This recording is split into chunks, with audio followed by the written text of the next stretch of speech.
the first thing is, the reason why, I really wanted to make this stream happen is because there's a lot of people that are first-time voters watching today. And I want to make it very clear to everybody that you're a human being, you're a great human being.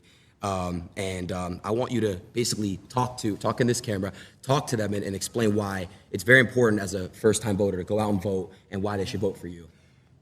I'd love to do that, and I love having a young audience. This is young. I think you have some oldsters, too, because I also know some oldsters that are listening and watching. But it's about the American dream. Right now, you don't have the American dream. We have a country that's not respected, a country that's being laughed at, a country that just a little while ago we're having a stock market explosion in a negative way as opposed to a positive way.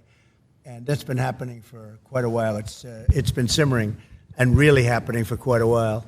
And we're going to make this country so strong and so great. And when you're ready for your job, you're going to get a great job, so you can make the kind of money this guy's making, maybe even more if that's possible. Right? I'm trying to get like you, boss. But you'll love your life and you'll be successful. And at a young age, it's really wonderful to think about the American dream. And with Kamala and Joe, I took him out. We had a debate, and the debate didn't go so well for him. And they sort of. What they did, it was really a coup of somebody. He has 14 million votes. He had it, and all of a sudden they went to him and they said, "We don't want you running anymore." And it's sort of like a prize fight from my standpoint. Here, you're focused on this one man, right, and all of a sudden you're fighting somebody else. But she's actually worse than he is, and you're starting to see that. I think people are going to see that. It's going to be very evident. So go out. We want the American dream. We're going to give you the American dream, and you're going to be real happy. Thank you. I have another question, and again, Mr. President, I'm not really fully into politics, but I'm getting there, and I do want to make this very clear as well. Now it's on my mind. Back when I was I went to high school in California, okay, right. And a lot of the teachers were basically at the time, this is your first term. They were telling me how horrible of a person you are and all these things, and the teachers, you're not supposed to do that. It's inappropriate to have teachers, discuss politics in school. But it's becoming really normal for a lot of teachers, and you're a kid. When you're a kid, your brain is like a sponge. That's true. So I want to know what your thoughts on that. Kind of the corruption in the school system in a way. They're teaching some pretty bad stuff in there. It's been brainwashed to a certain extent. Even the teachers have been brainwashed. They've learned from a long time. This is long before me. This liberal way, or now they call it progressive. They don't like the term liberal. You're not allowed to use that anymore, so I usually use it. But this liberal way that they have, and it's a bad thing for the country. We want to have borders, we want to have low taxes, we want to have great schools, really, great schools, so you can go and learn and be successful and have a wonderful life and all of that. But we want to have a good military so we can protect ourselves, of course, from some bad players. You got some bad players out there. And, it's interesting. During my 4 years, we had no war. Other than we had nothing. Everybody was afraid we were going to have wars. And just the opposite. North Korea, I remember Barack Obama was telling me, the biggest problem we have is North Korea. I didn't have a problem with North Korea. No. Big nuclear presence. I didn't have a problem. The only war we had was already started long ago, and that was ISIS. And I defeated them in a very short amount of time. I remember. Very quickly. And we had no wars under the Trump administration, and that's a great thing. That's a really great thing. It was, I think, 82 years since that's happened. And we won't have wars again, but we could have a war before we even get there. That's the problem. We have a number of months. We have 4 months, and the election's starting very soon, and I guess 5 months before you actually get in. And a lot of damage can be done in 5 months by incompetent people. And we have very incompetent people right now. And I'm not saying that out of happiness. I'm saying that out of sadness, because our country's in tremendous danger, not only of stock market crashes or depressions or whatever it may be. It's a tremendous military danger. We have Israel's blowing up. The Middle East is blowing up. Russia's going wild with Ukraine. And things are out of control, and we have nobody that knows how to talk. We have nobody that knows. I was watching when Russia was thinking about going in, and they never would have done it with me. They never, and they didn't. But they never, after I got in, they started loading up the border. I thought he was doing it for negotiation purposes. And Biden said all of the wrong things, everything wrong. And ultimately they attacked, and they wouldn't have done that if I were president. So we got to get back in and get it straightened out. Definitely. We'll get that one worked out. 100%. A lot of people dying. Yeah, it's a lot of innocent lives being lost. You had mentioned, the stock market crashing. I don't know if you obviously, I saw the post you made on your app Truth. You know, what I just saw yesterday and the day before, you know, I'm in crypto and I'm in stocks myself. Right. And I couldn't believe what's going on. You know, you have Japan, you have everybody just falling.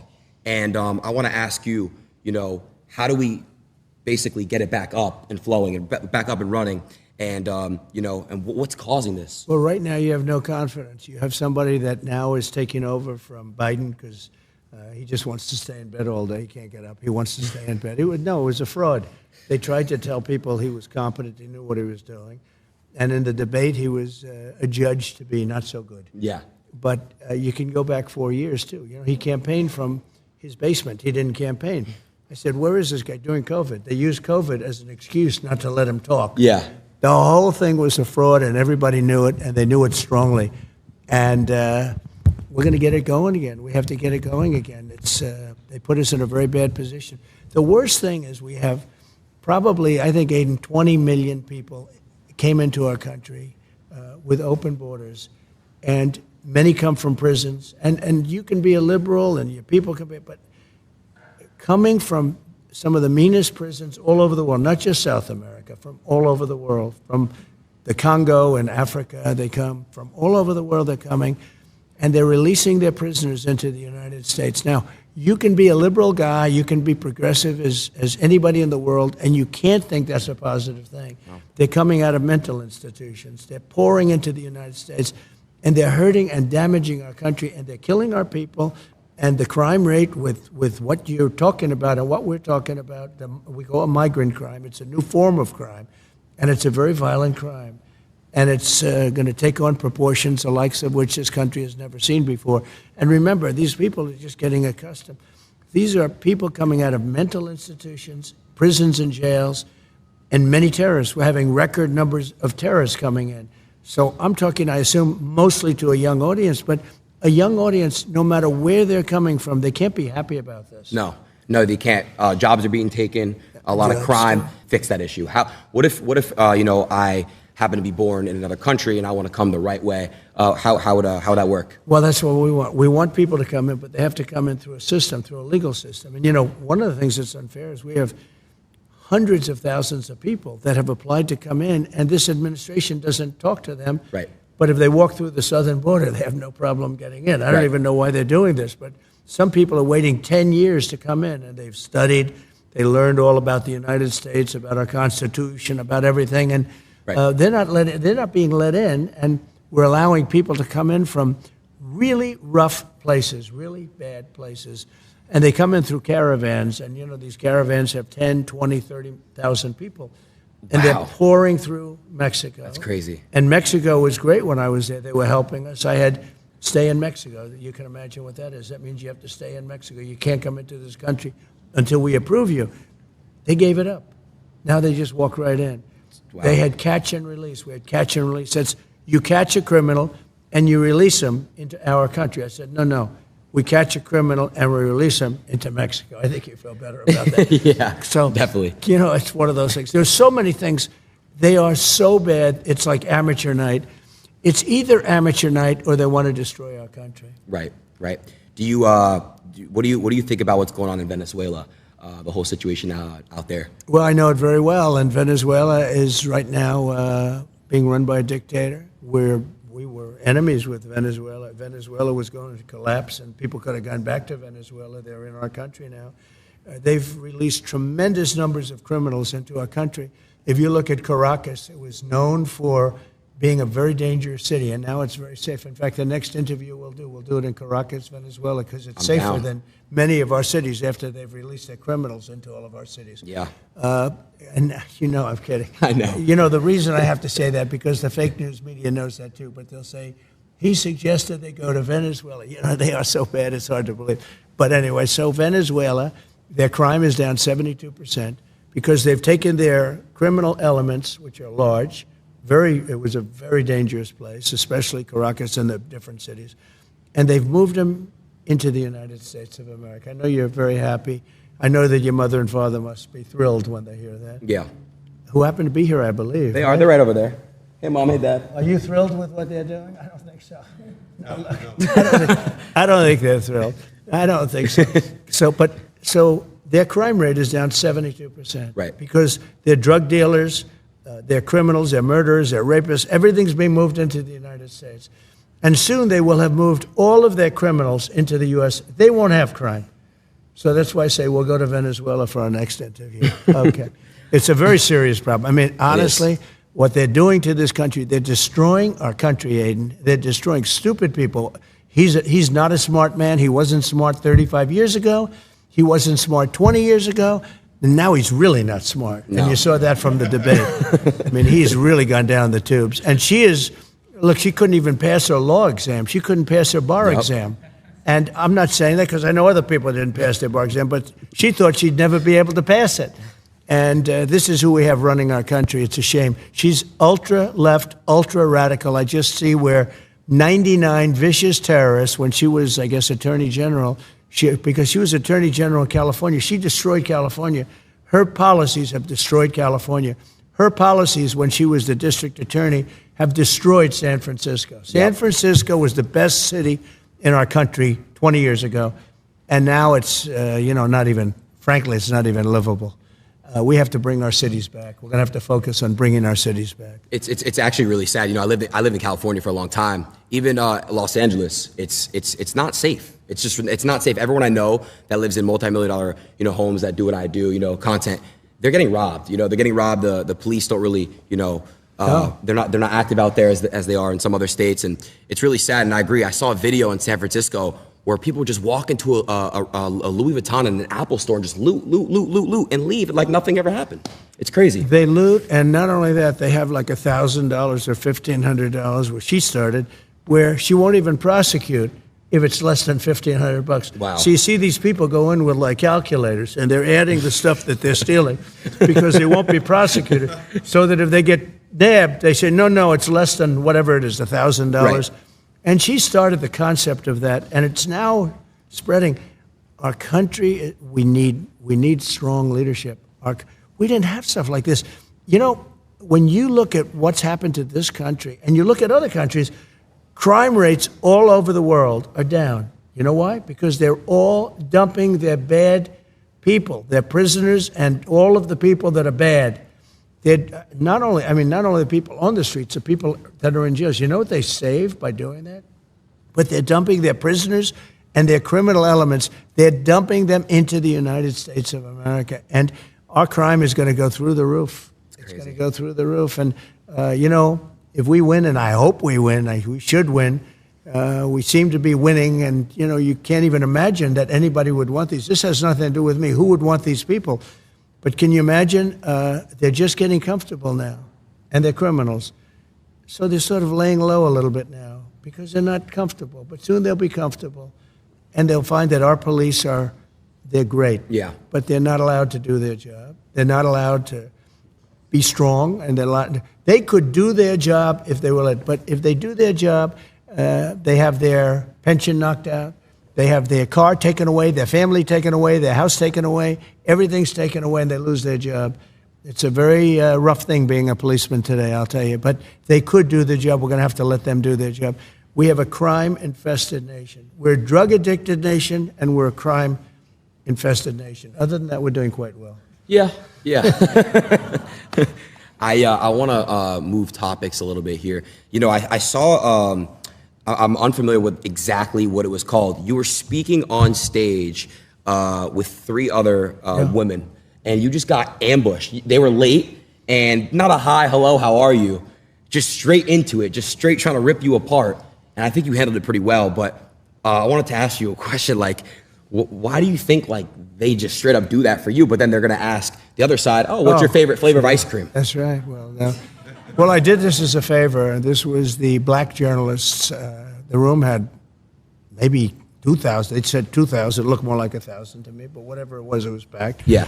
And I did it because I thought it was a good thing to do. And they had a journalist, I didn't know who she was, but she was nasty. She was a terrible person. And I walk in, and instead of saying, hello, thank you very much for doing this, they also said, Kamala's going to do it. But then Kamala said, she wants to do it because she can't talk to people. She can't answer questions. She hasn't done one interview. She's not doing any interviews. Yeah. Because if she did one interview where a hard question's asked, she's incapable of answering it. But I walk in, and this woman starts talking about, she talked about, let's get rid of the elephant in the room, and she starts talking about racism and everything. I said, you didn't even say hello to me. And I'm doing them a favor by doing this. I'm doing this out of respect to the black community. And we're getting record numbers, as you know, in the black community. And she came across, she's with ABC Fake News, which is one of the worst. ABC is one of the worst. Right. And she is horrible. So she was very nasty.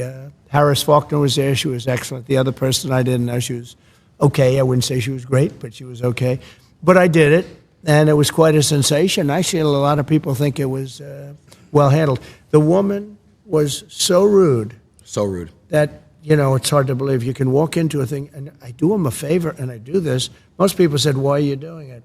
I feel I have an obligation to do it. I want to look you become the president for all of the people, not for a certain segment. Correct. Not even for just my, they talk about my base. It's a very big base. But you become president for all of the people. So I feel you have an obligation to do that. Now, she's not doing anything. She's not doing any interviews because I don't believe she's capable. She starts, I don't know, she's strange. The whole thing is strange. Let's put it this way. Our country's in big trouble. Yeah. I spoke to your son, Don Jr., when I met you in Doral. Right. I spoke to Don Jr. a little bit. He said, man, I feel for the young generation. You guys are, look at this. Like, look what's going on here. Like, it's like you need these next 4 years. If not, he's like, I don't know how well the country's going to do after these 4 years. I don't think it survives. I really don't. Damn. Look, we're going to have 20 million people in by the time this election takes place. 20 million people. That's bigger than New York State. Many of those people are people that you should not have, and we're all for everything. All men are created equal, as the expression goes. Right? Of course. And now today they say all men and women are created equal. When they wrote that, it was a slightly different time. Today, that alone is a politically incorrect statement. Yeah, it is. So all men and women are created equal, everything. But the fact is, when you're dumping all of these criminals and all of these drug dealers, all of these people into our country, you're really hurting our country badly. And it has to be, we have to take very strong measures. We definitely do. We definitely do. Moving to the next. Oh. Oh, I didn't know. I didn't know they were allowed to applaud. They're allowed to applaud. You guys can keep applauding. All right, that's common sense, right? It is about common sense. I mentioned that term because whether you're conservative, liberal, it's all about common sense. It is. You want to have good education. You want to have borders. You want to have low interest rates, be able to buy a house. You want to, so many different things. But you got to have common sense. And we're run by people. And, just a little thing. When I started campaigning almost like 8 years ago, I talked about Merry Christmas. We should have Merry Christmas again. Let's bring back Merry Christmas. You weren't allowed to say Merry Christmas. I got it back.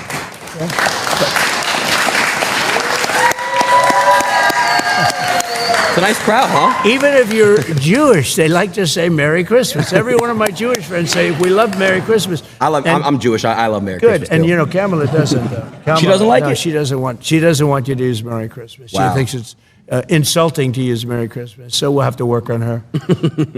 I wanted to ask you a question. Speaking of, you said something about common sense, someone who has no common sense, Joe Biden. Do you think he was pushed out, or do you think he made the decision to step down? No, he was not only pushed out, it was a coup. I'm telling you. They went in to see him. He did badly. The debate was a disaster. It was horrible. Okay. I don't know if I was brilliant or if he was horrible. Maybe it was a combination of both. Yeah. Okay? Yeah. I know one thing. They were saying after I left, they said, that was one of the greatest debate performances we've ever seen. And then 2 days later, they just said he was terrible. Right. They never gave. They took away the great debate performance stuff. Yeah. But anyway, no, I did fine, and he is. He shouldn't have. Look, he's done tremendous damage to our country. He was a terrible president. He was the worst president we've ever had. She's, by the way, considered the most unpopular vice president we've ever had. But she's she's worse than he is. I actually think he's smarter than her, and I think he's a really not smart person. But I think he's smarter than she is. But she was convenient. She was there. They have better people. I mean, they have much better people. In fact, all of the people that she's looking at are considered much better than her. These were people that were thinking about running. They would have run, except that they didn't want to go through this roadblock with her, and because you're the vice president. So they wanted to go pick them, and I think virtually every one of them is considered better, smarter, would be a better president than her. But we can't allow her to be president. She's going to destroy our country. She'll ruin it. I mean, already it's ridiculous what she's saying. And by the way, the youth is so important because youth tends to be Democrat, and as they get older, they become Republican. That's what's happening. We can't wait 50 years. We can't. Make the move now. All of you young people, and he's got a lot of them. All I know is my kids say, Dad, you have no idea how big this interview is. I said, don't tell me that. But make the move now. Don't wait 50 years. Our country doesn't have 50 years.